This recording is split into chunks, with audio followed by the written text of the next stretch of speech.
Cette semaine, le Conseil de sécurité des Nations Unies a tablé sur la crise à l'est de la République démocratique du Congo. L'arrêt de frappe de drones demande les Nations Unies. Également à cela, on ajoute le retrait des troupes rwandaises sur le sol congolais. Également la neutralisation des FDLR. Nous allons faire un clin d'œil sur également l'aspect politique en République démocratique du Congo, la révision de la Constitution. La Sanko sort de son silence avec des mots bien choisis et bien ajustés pour dire non à cette révision. Ce n'est pas l'urgence pour la République démocratique du Congo. Il y a guerre à l'est de la République démocratique du Congo. Rappelle les évêques catholiques. On en parle aujourd'hui dans cette rétrospective. Jospin avec moi sur ces plateaux. Bonjour Jospin et bienvenue. Bonjour Blaise, merci beaucoup et bonjour à tous qui me suivent de partout à travers le monde. Nous avons parlé de la crise à l'est de la République démocratique du Congo. D'ailleurs, dès ans qu'on parle de la crise, les Nations Unies s'est penchées sur cette question au courant de cette semaine. D'abord en condamnant les frappes des drones qui s'observent de plus en plus à l'est de la République démocratique du Congo. Oui, ce conseil axé sur la situation en RDC s'est tenu dans un contexte de forte escalade dans cette région de la RDC, après plusieurs frappes de drones attribuées aux forces armées de la RDC qui ont touché jusque le cœur de la ville de Goma, mais en même temps que le conseil s'est tenu, Minembwe était sous des bombardements. Il y a des maisons d'habitation et une radio communautaire locale qui ont été touchés par des bombes et plusieurs dégâts humains ont été enregistrés dans cette partie de la province du Sud Kivu. Vous avez parlé de 2 ans, c'est peut-être plus que ça, depuis que cette escalade devient de plus en plus préoccupante, et ce, malgré les deux processus majeurs en cours, le processus de Doha et le processus de Washington. Et en suivant les recommandations issues de ce Conseil de sécurité, on se rend compte que c'est un cercle vicieux. Ce sont les mêmes demandes, ce sont les mêmes recommandations depuis une année, mais sans un issue favorable sur le terrain. Et également la situation, parmi les recommandations des Nations Unies, l'on parle de la cessation des attaques de drones qui coûtent la vie à des civils. L'on parle également de retrait des troupes rwandaises sur le sol congolais, mais également l'installation des FDLR. Est-ce qu'on va y arriver? On en a parlé à plusieurs reprises sur ce plateau Blaise. Le mot-clé de toute négociation, de tout processus de désescalade d'un conflit armé, c'est d'abord la cessation d'hostilité. C'est le cessez-le-feu. Parce qu'il il ne peut y avoir des discussions possibles, des discussions pacifiques, si sur le terrain ça tire, si sur le terrain ça bombarde des villages ou des positions de part et d'autre, ou si sur le terrain ça renforce d'autres troupes. Mais quand on crée des conditions, quand on veut créer des conditions favorables à des discussions pacifiques, à une escalade d'une crise armée, on commence à ne pas respecter le cessez-le-feu. C'est un préalable. Sans cessez-le-feu, sans cessation des hostilités, on ne peut pas avancer sur n'importe quel processus de paix. Voilà pourquoi Massad Boulos, en prenant la parole, est revenu sur, d'abord, la cessation des hostilités comme condition favorable à la poursuite des négociations, que ce soit à Doha ou à Washington, même si le processus de Doha est un peu entaché par la situation au Moyen-Orient et dans le Golfe, comme l'a reconnu même la diplomate congolaise Thérèse Kaikwamba, mais c'est un processus qui reste en cours. On sent que ce sont les États-Unis qui deviennent de plus en plus intéressés par cette crise, qui veut foncer pour arriver jusqu'à la désescalade de la crise.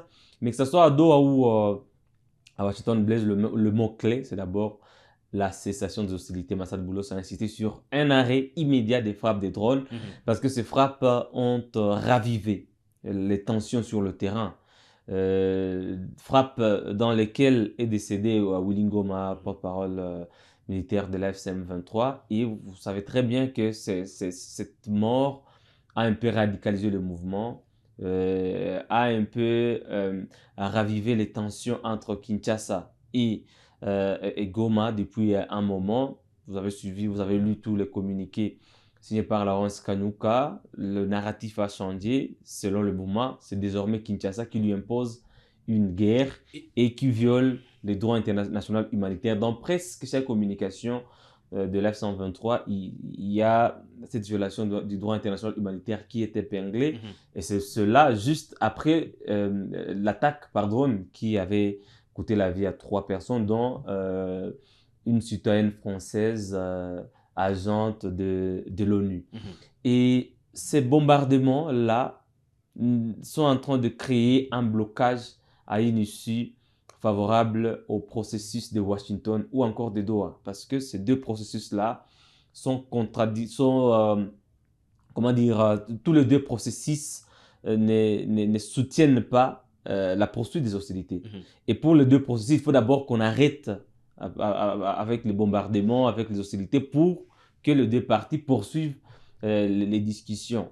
Et vous suivez ce qui se passe sur le terrain, ce sont à Minembwe ou à Masisi. Depuis que ces bombardements-là se poursuivent, on est dans une situation où l'F-123 est en train de faire porter à Kinshasa toute sa responsabilité, et ça crée un climat de mésentente politique, diplomatique. Ça crée une fracture. Depuis un moment, on se rend compte que Kinshasa et l'F-123 ne parlent plus. Ils ne font que se jeter des responsabilités. Et dans des conditions pareilles, on ne peut pas espérer à une poursuite de pourparlers ou de discussions à Doha ou à Washington, malgré les appels au Conseil de sécurité de l'ONU, auquel d'ailleurs l'F-123 n'est pas invité comme partie prenante, auquel les autorités de l'F-123 ne participent pas. On a du mal à se dire que toutes les décisions ou toutes les recommandations qui seront issues de ces conseils de sécurité seront appliquées ou respectées par l'F-123, qui, du reste, ne se retrouve pas comme partie prenante à tout cela. C'est pourquoi moi, j'ai toujours pensé que le processus de Doha qui implique directement la F-123 était le meilleur, et le gouvernement devait tout faire pour que ce cadre-là de discussion puisse être maintenu, et qu'après, les organisations régionales aussi, en Afrique, notamment l'Union africaine ou encore la SADC, puissent aussi appuyer ces processus pour qu'ils puissent aboutir à une désescalade. Parce que du reste, ce sont des théories quand on recommande.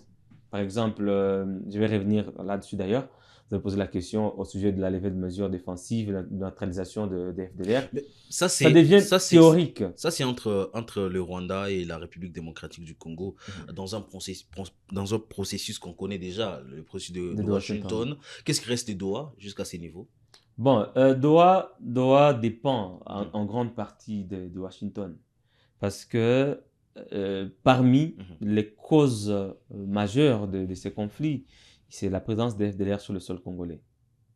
Si aujourd'hui le Rwanda est accusé de soutenir l'F-123, c'est parce que sa sécurité d'abord est menacée, et les combats se passent le long de sa frontière.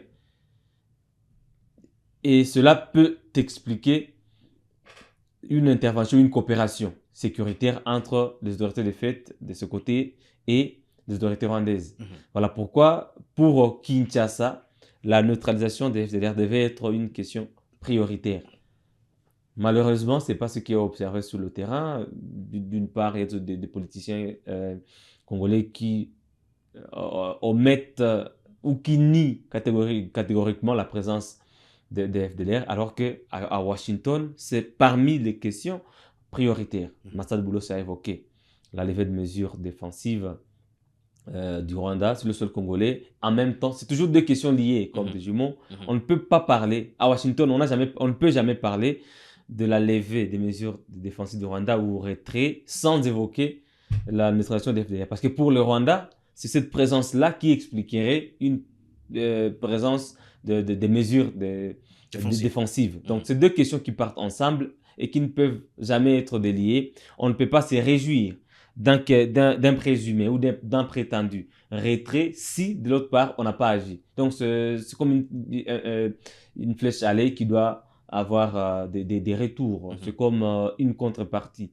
On va vous donner cette levée, vous devez aussi donner cette neutralisation. Malheureusement, ça ne va pas toujours de pair sur le terrain, même si théoriquement on en parle, on recommande, mais sur le terrain on ne voit pas des actions concrètes qui peuvent traduire cette levée ou cette neutralisation. Une petite analyse vite, au niveau interne de la crise à l'est de la République démocratique du Congo. L'ex-président Joseph Kabila s'est prononcé également par rapport à cette question.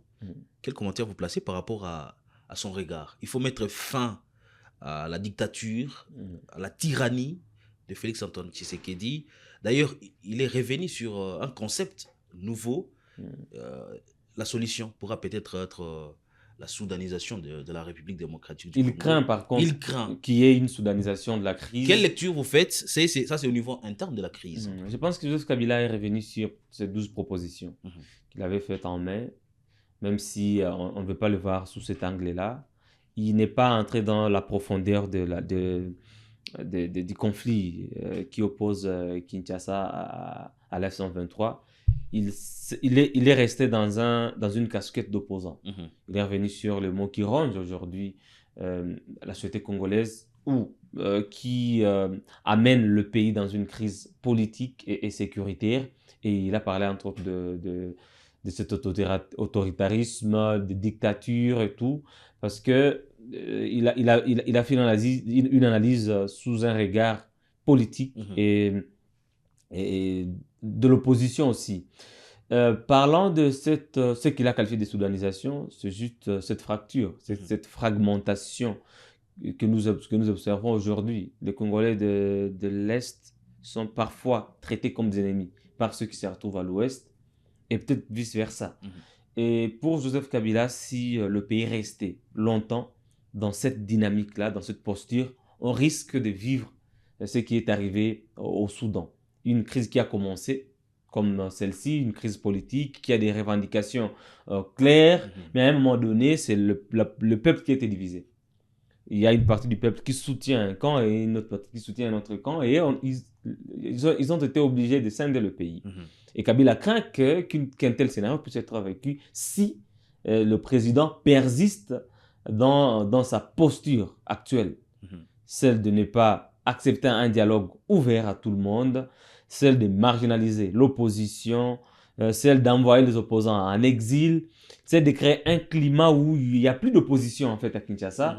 Il pense qu'une telle posture pourrait radicaliser les opposants qui sont en exil, ceux qui sont à Goma et ceux qui sont éparpillés un peu partout au monde, pour qu'ils se disent enfin, pour que nous puissions retourner dans notre pays, nous devons mettre une forte pression, nous devons mobiliser la population pour chasser le régime en place. Et si le régime aussi persiste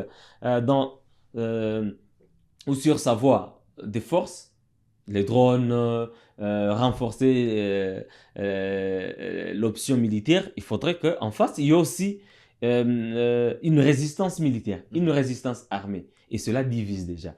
Je pense que ce qu'il a craint est évident aujourd'hui, parce que moi, je peux déjà dire que nous sommes en train de vivre en grande partie depuis plusieurs années ce qui a été vécu au Soudan. Si vous voyez aujourd'hui, il y a des Congolais vivant à Goma qui ont peur d'aller à Beni, c'est au nord Kivu. Il y a des Congolais de Goma ou de Bukavu qui ont peur de se rendre à Kinshasa.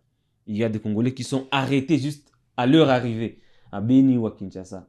Et cela traduit déjà cette fragmentation du pays, cette division. Et le pays a besoin d'une réunification, d'une unité nationale, d'une remise en question profonde. Et cela passe par un dialogue sincère. Et ce dialogue-là qui est soutenu et par Kabila, et par Katumbi, et par Nathan Fayulu, même l'opposition armée aujourd'hui, qui est représentée par la F-123, est aussi partante.